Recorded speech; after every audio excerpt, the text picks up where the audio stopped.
عن المنکر و اسیر بسیرت جدی و ابی علی بن ابی طالب صلوات بر محمد و آل محمد اللہم صلی علی محمد و آل محمد و عجل فرجہم۔ نہایت مختصر سے وقت میں نے خطبہ اسی وجہ سے مختصر کر دیے کیونکہ میں آپ کے اور قبلہ کے درمیان زیادہ حائل نہیں ہونا چاہتا۔ ہمارے مہمان قبلہ، میں صرف امام کے اس فرمان کا ترجمہ کر کے ممبر جو ہے وہ قبلہ کے حوالے کر دوں گا۔ یہ فرمان حضرت امام حسین علیہ السلام نے جو اپنے بھائی محمد بن انفیہ کو خط لکھا تھا، اس خط کے اندر امام نے اپنا مقصد قیام بیان کیا ہے۔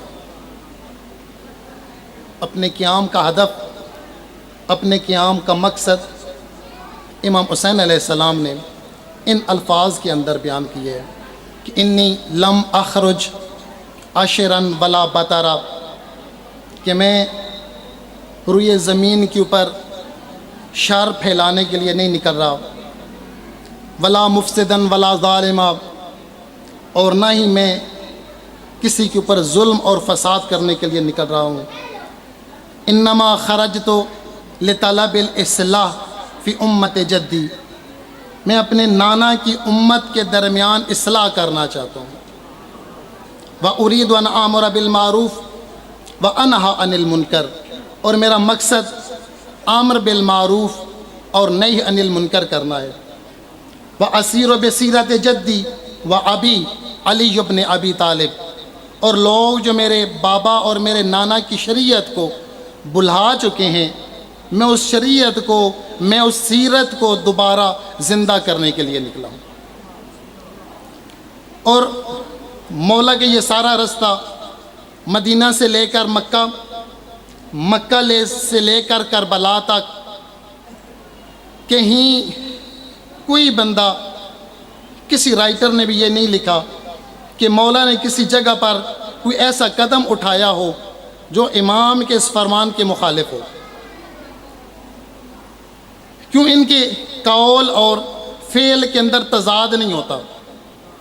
آپ وہی وقت دیکھ لیں کہ جس وقت ابن یزید ریاحی کا لشکر آ کر امام علیہ السلام کے ساتھ ملاقات کرتا ہے تو 1000 کا لشکر تھا، مولا نے اس 1000 کے لشکر کو سیراب کیا پانی سے، حتیٰ کہ گھوڑوں تک پانی پلایا ہے مولا نے۔ روایت کے جملے ہیں کہ ایک بندہ جو ہے وہ سب سے آخر بیٹھ کر یہ سوچ رہا تھا کہ اتنا رش ہے، اتنی پیاس کی شدت ہے، پتہ نہیں مجھ تک پانی پہنچتا ہے یا نہیں پہنچتا۔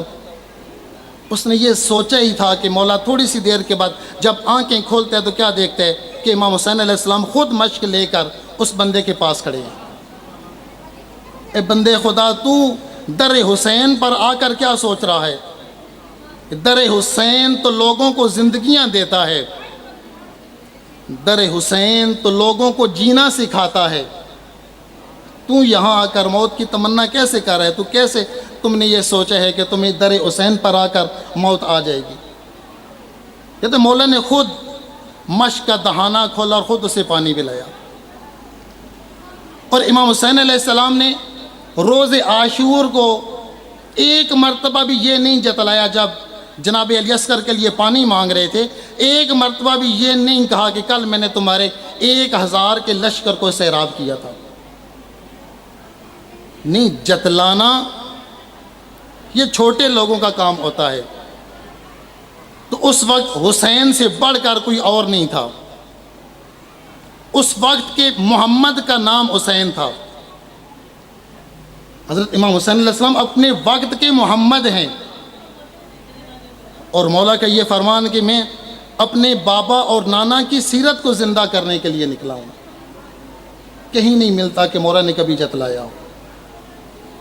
جب نماز کا وقت ہوا، حجاج بن مسروق سے کہا کہ تم اذان کہو، اور حر سے کہا کہ حر جاؤ تم جا کر اپنے لشکر کو جماعت کراؤ، میں اپنے کو کراتا ہوں۔ تو حر کا یہ جملہ تھا، مولا آپ کے ہوتے ہوئے میں الگ جماعت کیسے کرا سکتا ہوں؟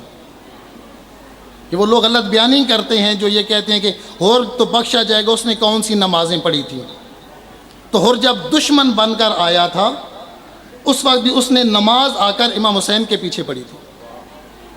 جتنی دیر تک وہ چلتے رستے میں جتنی نمازیں آئی تھیں وہ ساری نمازیں ہور نے آ کر امام کے پیچھے پڑھی تھیں۔ ہور کو بے نمازی نہیں تھا۔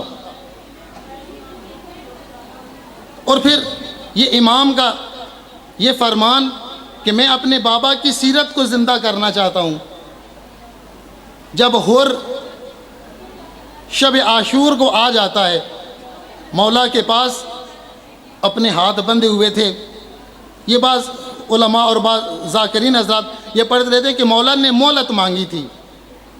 میں کہتا ہوں مولا نے مہلت مانگی نہیں تھی، مولا نے مہلت دی تھی، کیونکہ مولا تو پہلے یہ اعلان کر چکے تھے، دربار ولید کے اندر یہ کہہ چکے تھے کہ جب کہا گیا تھا نا کہ آپ یزید کی بیعت کر لیں، تو مولا نے وہاں پر کہا تھا کہ یزید رجل فاسق فاجر معلن بالفسق وقاتل النفس المحترمہ، یزید فاسق و فاجر ہے، علل اعلان گناہ کرتا ہے، وَنَحْنُ أَهْلِ بَيْتِ النُّبُوَّةِ وَمَعْدِنُ الرِّسَالَةِ وَمُخْتَلِفُ الْمَلَائِكَةِ، ہم اہل بیت کے گھر والے ہیں، ہم رسالت کی کان ہیں، وَمُخْتَلِفُ الْمَلَائِكَةِ، ملائکہ کا آنا جانا رہتا ہے ہمارے گھر میں۔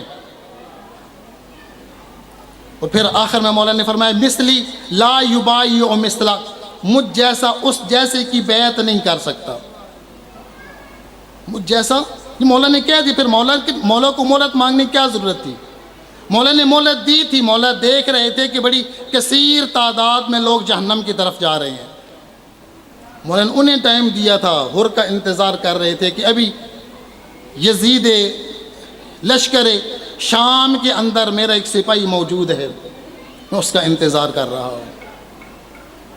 اور جب آیا ہے مولا کے پاس تو مولا جھک کر مولا کے قدموں میں گرنا چاہتا تھا، مولا نے اٹھا کے سینے سے لگا لیا۔ نہیں، در حسین لوگوں کو جینا سکھاتا ہے۔ کہا اور معاف کرنا، تم اس وقت میرے پاس آئے ہو جس اس وقت ظاہری طور پر میرے پاس کچھ نہیں ہے، میں تمہیں دینے کے لیے میرے پاس اس وقت پانی بھی نہیں ہے۔ ایک وقت تھا کہ میں نے تمہارے پورے لشکر کو سیراب کیا تھا۔ بس آخری جملے، روز عاشور کو حضرت امام حسین علیہ السلام نے جناب عباس سے کہا کہ آپ ایک ناکہ کا انتظام کریں، ایک اونٹنی کا انتظام کریں، میں اونٹنی پر بیٹھ کر خطبہ دینا چاہتا ہوں۔ اونٹنی پر بیٹھ کر خطبہ دینے کے چند مقصد تھے مولا کے۔ پہلا مقصد یہ تھا کہ دور تک لوگ مجھے دیکھ لیں، میں وہی حسین ہوں جو مہر نبوت پر سوار ہوتا تھا، کل لوگ یہ نہ کہیں کہ ہمیں تو پتہ ہی نہیں تھا ہمارے مقابلے میں کون تھا۔ دوسرا مقصد یہ تھا تاکہ میری آواز ہر بندہ سن لے، کل کوئی یہ نہ کہے کہ مجھ تک تو حسین کی آواز نہیں پہنچی تھی۔ تیسرا مقصد یہ تھا کہ مولا لوگوں کو یہ بات بتانا چاہتے تھے کہ میں حسین لڑنے کے لیے نہیں آیا، جو لڑنے کے لیے آتے ہیں وہ اونٹ پر سوار نہیں ہوتے، اونٹ استعمال کیا جاتا ہے سفر کے لیے، تو میں تمہارے ساتھ لڑنے نہیں آیا۔ مولا کا یہ پیغام تھا، مولا کا یہ میسج تھا جو لوگوں کو دینا چاہتے تھے۔ اور کہیں پر نہیں ملتا کہ حضرت امام حسین علیہ السلام کی طرف سے کسی نے پہل کی ہو۔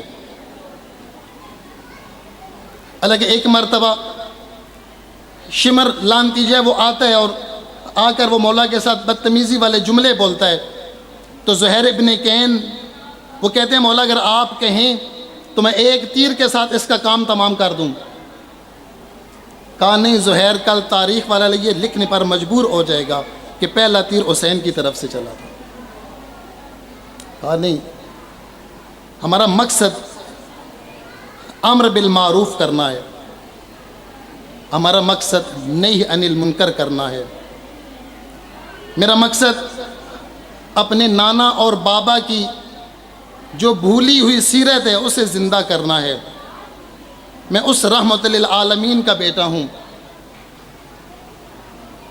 کہ جس کے پاس جبرائیل آئے تھے اور کہا تھا کہ یا رسول اللہ، اللہ کہہ رہا ہے کہ ان مشرکین مکہ نے آپ کو بہت تنگ کر لیا ہے، اگر آپ کہیں تو میں ان دونوں پہاڑوں کو ملا دوں، یہ ان پہاڑوں کے اندر ریزہ ریزہ ہو جائیں گے۔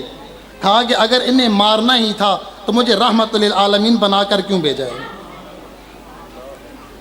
میں لوگوں کے لیے رحمت بن کر آیا ہوں۔ یہ اسی رحمت للعالمین کی کرسی کے اوپر بیٹھا ہوا حسین ہے، جو وقت آخر بھی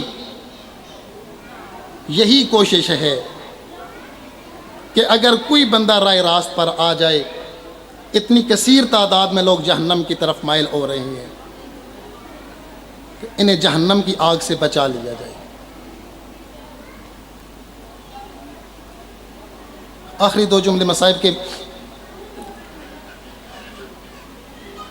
مصر کی ایک مورخہ ہے، وہ لکھتی ہیں کہ میں حیران ہوں علی علیہ السلام کی بڑی بیٹی کی ہمت اور حوصلے کے اوپر، کہ جنہوں نے شب عاشور کو چھوٹے چھوٹے بچوں کو بھی سنبھال لیا تھا، اور اس رات کو بی بی نے نماز شب بھی قضا نہیں کی تھی۔ کیوں؟ کیونکہ بی بی کو بھائی کی وصیت تھی، یا اختی لا تنسین فی نافلۃ اللیل، بہن زینب مجھے نماز تہجد میں فراموش نہ کرنا۔ بعض لوگ کہتے ہیں کہ پانی آ گیا تھا، پانی پینے لگ گئی تھی۔ مجھے نہیں پتا، جس گھر میں ادنا سی میت ہو جائے ان لوگوں کو پانی بھول جاتے ہیں، تو جس کا اکبر جیسا بیٹا مارا گیا ہو، جس کے اون و محمد چلے گئے ہوں، جس کا غازی جیسا بھیا چلا گیا ہو، وہ ٹھنڈا پانی کیسے پی سکتی ہے؟ حمید ابن مسلم روایت کرتے ہیں کہ میں نے ایک باعظمت مستور کو دیکھا جو جلتے ہوئے خیمے کی طرف جاتی تھی، پھر واپس آ جاتی تھی، پھر جاتی تھی، پھر واپس آ جاتی تھی۔ میں نے کہا اے بی بی دور ہٹ جائیں، کہ ایسا نہ ہو کہ آگ کی گرفت میں آ جائیں، کہ ایسا نہ ہو کہ آگ کی لپیٹ میں آ جائیں، کہ آپ کا کوئی قیمتی سامان اندر رہ گیا ہے۔ وہ کہتی ہیں کہ کیا تمہیں معلوم کہ میرا اندر کون سا قیمتی سامان ہے؟ حمید ابن مسلم کہتے ہیں کہ میں نے دیکھا تھوڑی سی دیر میں وہ بی بی جلدی سے اندر جاتی ہیں، جب واپس آتی ہیں تو کیا دیکھا؟ کمر جھکی ہوئی تھی، بیمار کربلا کو اپنی پشت کے اوپر اٹھا رکھا تھا، گرم ریت پر سلا کر کہتی ہیں صلی علیکہ ملیکۃ السماء والارض، نانا آپ کے اوپر تو زمین و آسمان کے ملائکہ بھی سلام کرتے ہیں۔ ھذا حسین بالعراء، یہ دیکھیں آپ کا بیٹا ہے جو گرم ریت پر سو رہا ہے۔ الا لعنۃ اللہ علی القوم الظالمین۔